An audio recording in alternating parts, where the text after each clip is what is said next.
ya. Eh, Nah ini mungkin boleh ya kaitannya terhadap sekarang kan lagi booming ini untuk mobil listrik dan lain-lain gitu ya. Nah apakah supply lainnya seperti substitute-nya itu di sini CPO ke listrik seperti sepeda mobil akan turun? Nah itu gimana tuh Mas Robi pengaruhnya? Iya, balik lagi teman-teman, kita bisa lihat tadi apa dari total konsumsi CPO tersebut hanya 5% untuk energi ya teman-teman. Jadi itu sangat kecil sekali ya. Jadi istilahnya kalaupun varian atau konsumsi terhadap energi ini dihilangkan secara umum, itu tidak akan mengganggu kegunaan CPO secara global ya teman-teman. Jadi CPO masih akan tetap bertahan. Mungkin kita sedikit refleks, mungkin kita bisa lihat sedikit ke belakang ya teman-teman. Mengapa program B20 itu ada ya teman-teman? Program daripada minyak itu ada ya. Itu sebenarnya jawaban dari pemerintah kita karena kita sering di backlist CPO kita di luar teman-teman. Jadi perlu kita teman-teman tahu produksi 80% produksi CPO dunia itu dipegang oleh hanya 2 negara teman-teman, yaitu Indonesia dan Malaysia. Sisanya itu ya Vietnam, Thailand, Afrika, mungkin titik apa garis khatulistiwa lainnya teman-teman. Tapi 80%-nya ada di kita teman-teman. Jadi kita take control di CPO teman-teman. Nah dulu produksi kita itu sangat besar ya teman-teman. Jadi tapi konsumsi domestik kita itu belum sebesar produksinya. Jadi ada ketimpangan nih antara supply dan demand. Jadi pemerintah mencari akal nih, bagaimana nih kelebihannya ini kita serap saja, supaya di luar harga CPO-nya normal ya. Jadi pemerintah mensubsidi untuk kebijakan tersebut, sehingga petani bisa dihasilkan. Maka muncullah program B10 dulu, B20, sekarang udah ke B40 ya teman-teman. Jadi sebenarnya teman-teman, sektor energi di CPO itu merupakan terobosan ya yang dihasilkan oleh pemerintah agar demand dan supply itu terjaga. Tapi perlu diingat teman-teman, sekarang ya supply daripada CPO di Indonesia itu sudah mulai stagnan teman-teman. Karena sudah melandainya penambahan lahan ya, itu salah satu poin utama ya, karena kita lihat tuh kalau di desa saya itu Mbak, bunga ya, kalau di halaman rumah itu ada bunga ya. Kalau desa saya itu halaman rumahnya sawit Mbak. Jadi udah hampir tidak ada tempat untuk menanam sawit ya teman-teman ya. Hampir semua apa kebun di Jambi ini itu di Sumatera, Kalimantan ya, itu sudah sawit teman-teman. Jadi tingkat supply itu akan sudah mulai melandai.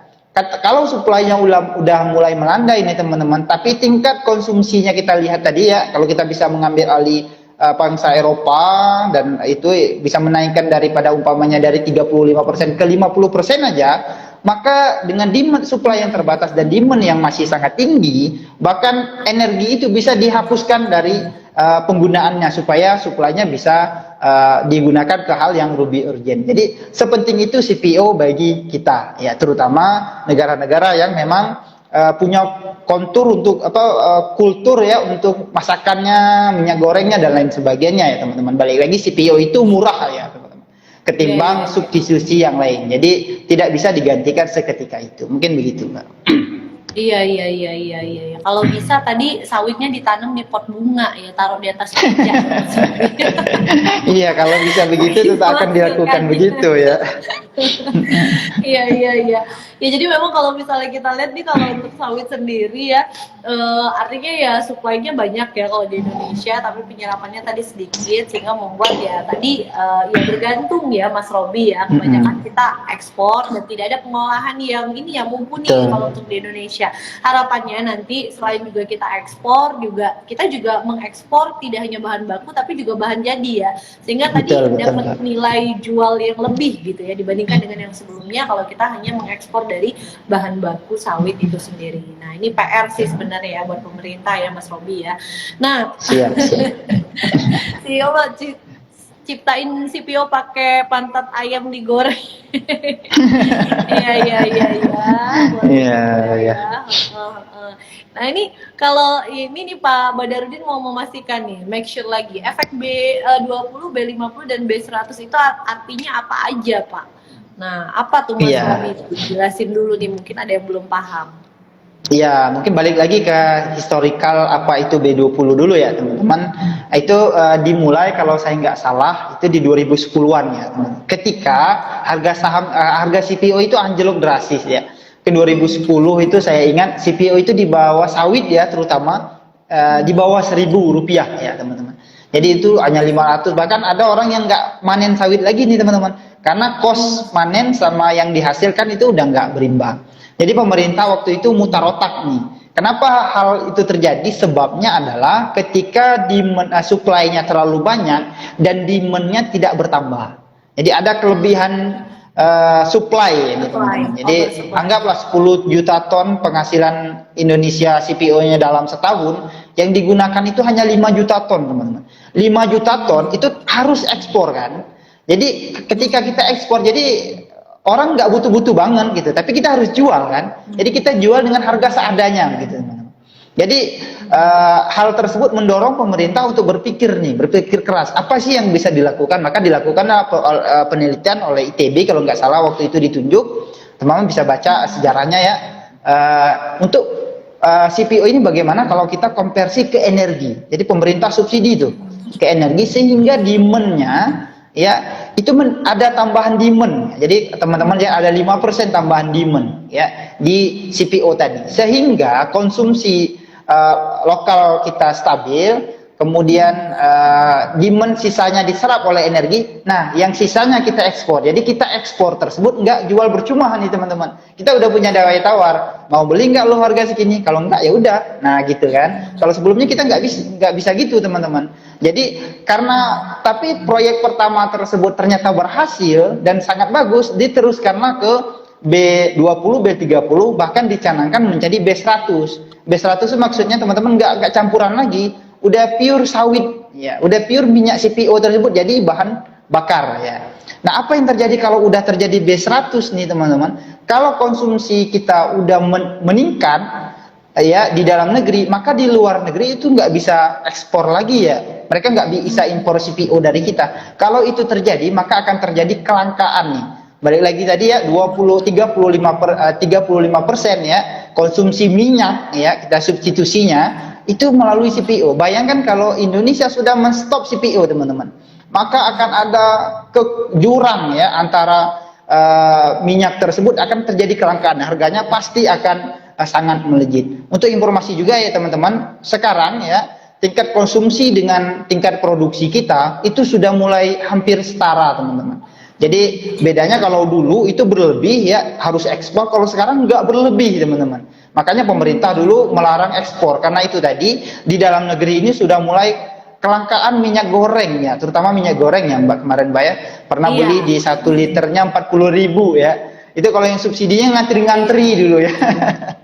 Jadi saking begitu langkahnya teman-teman. Jadi posisinya udah berbeda nih antara 2010 dengan sekarang. Sedangkan permintaan seperti di India dan China pasca mereka selesai COVID itu konsumsi mereka terus meningkat nih teman-teman. Jadi permintaan mereka terus meningkat. Saya melihat sampai tahun depan CPO akan terus sustain di atas harga sebelum COVID ya.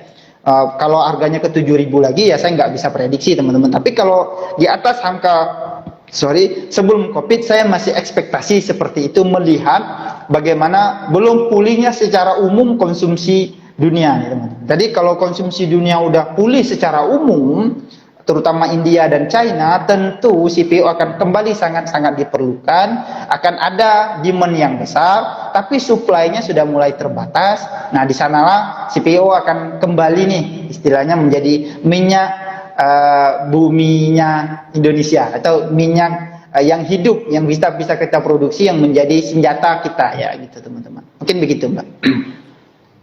Iya. Jadi menarik ya. Ini ada keterkaitannya juga ya. Mas Robi ya terkait dengan ekspor dan impor nih ke China, ke India, ke Malaysia.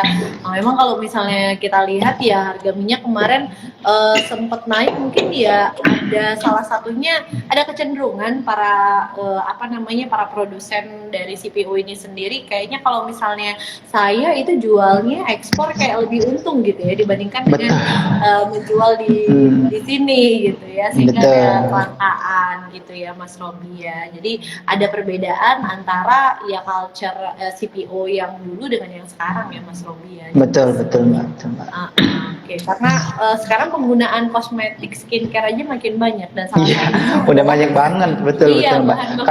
Kalau dulu anak SD masih bedak My Baby ya, sekarang udah nggak lagi.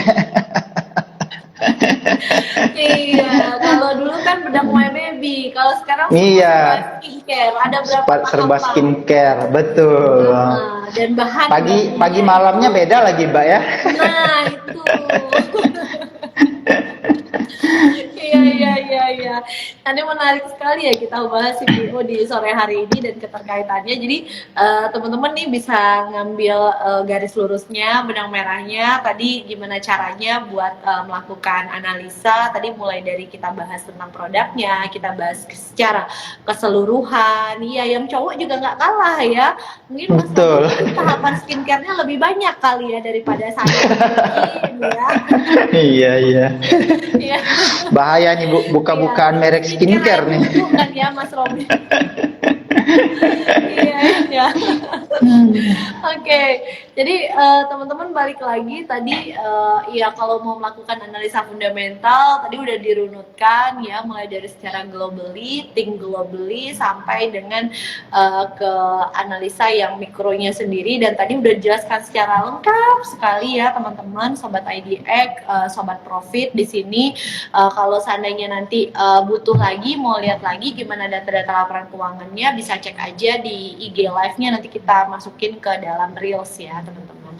Oke, baik Mas Robi. Nah, ini udah lewat 4 menit ya dari 15.30 ya. Jadi mungkin kita masuk ke sesi closing untuk tanya jawab nih Mas Robi, karena kan seperti yang diinformasikan di awal kita ada door prize gitu ya. Nah, mungkin buat teman-teman sekalian silakan jawab kuisnya ya Mas Robi nih kali ini ya. Boleh nih kasih kuis buat teman-teman, mudah-mudahan yang join sampai dengan saat ini nyimak ya dari awal ya. Dan nanti silahkan untuk mengirimkan jawabannya via DM Instagram kita, dan mohon untuk ya mengcapture kegiatan ini dan di repost di Instastory-nya, tag ke Instagram kita dan tag ke Instagramnya Pintrako Sekuritas Jambi. Ya. Nah baik Mas Robi, silahkan satu pertanyaan, nanti kita akan pilih tiga ya yang paling cepat dan tepat jawabannya, dan akan diumumkan besok, dan keputusan pemenangnya tidak dapat diganggu gugat ya teman-teman. Iya. Silakan Mas Robi, satu pertanyaan. Baik teman-teman, ya pertanyaannya yang paling gampang saja ya teman-teman. CPO itu digunakan tadi untuk 3 sektor ya teman-teman. Nah sebutkan apa itu aja di 3 segmen ya. Nah sebutkan apa gitu aja. Jadi nggak usah diuraikan, tapi segmen apa aja gitu. Kemana aja tadi CPO-nya ya, penggunaannya kemana aja ya. Dari tadi udah banyak disinggung ya Mas Robi ya, berapa persen kemana. Nah silakan untuk disampaikan di DM Instagram kita ya teman-teman ya. Jawaban yang paling cepat dan tepat ya. Itu nanti akan kita informasikan besok ya. Nanti akan ada di DM ya Kak ya, Kak Daily Notes ini ya, di DM, dan nanti di repost kegiatan ini, di capture boleh ya, di capture di Instastory dan tag ke Instagram kita dan Pintrako Sekuritas, pintas.id ya Mas Robi ya. Betul Mbak. Harus follow ya, kalau nggak follow nggak bisa. Harus. Sebisa mungkin di follow. Nah, baik. Nah, teman-teman nanti akan ada door prize-nya berupa apa? Hadiahnya berupa top up ya, dompet Imani lah ya, Imani senilai 30 juta dikurangin 0-nya 3. Lumayan Mbak, lumayan ya buat kuotanya, atau mau beli kopi-kopi buat ngopi-ngopi cantik ya. Iya. Oke, thank you Mas Robi di sore hari ini. Thank you Mbak. Udah memberikan insight yang luar biasa.